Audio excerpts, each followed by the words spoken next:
కాంగ్రెస్ ప్రభుత్వ అనాలోచిత నిర్ణయాలే బీఆర్ఎస్ పార్టీకి అస్త్రాలుగా మారుతున్నాయా? ఈ నేపథ్యంలో ప్రభుత్వాన్ని నిలదీస్తూ బీఆర్ఎస్ చేస్తున్న పోరాటాలకు రేవంత్ ప్రభుత్వం తలొగ్గక తప్పడం లేదా?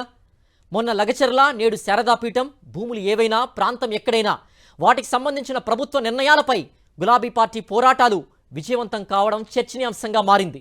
బీఆర్ఎస్ ప్రభుత్వ హయాంలో 2019లో కోకాపేటలో విశాఖ శారదాపీఠానికి 2 ఎకరాల భూములను కేటాయించారు. వేద పాఠశాల, రాజశ్యామల అమ్మవారి ఆలయం, ఆధ్యాత్మిక కార్యక్రమాల నిర్వహణకు ఈ భూమిని ప్రభుత్వం అప్పగించింది.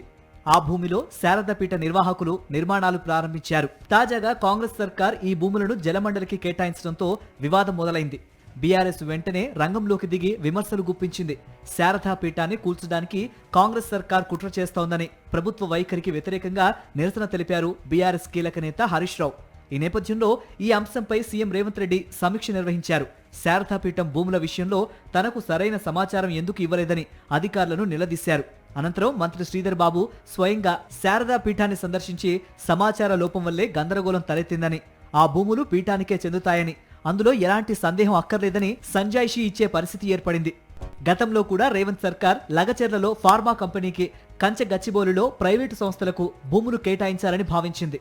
ప్రభుత్వ నిర్ణయంపై స్థానికుల నుంచి పెద్ద ఎత్తున నిరసన వచ్చింది. ప్రభుత్వ నిర్ణయాన్ని ప్రశ్నిస్తూ బీఆర్ఎస్ పెద్ద పోరాటమే చేసింది.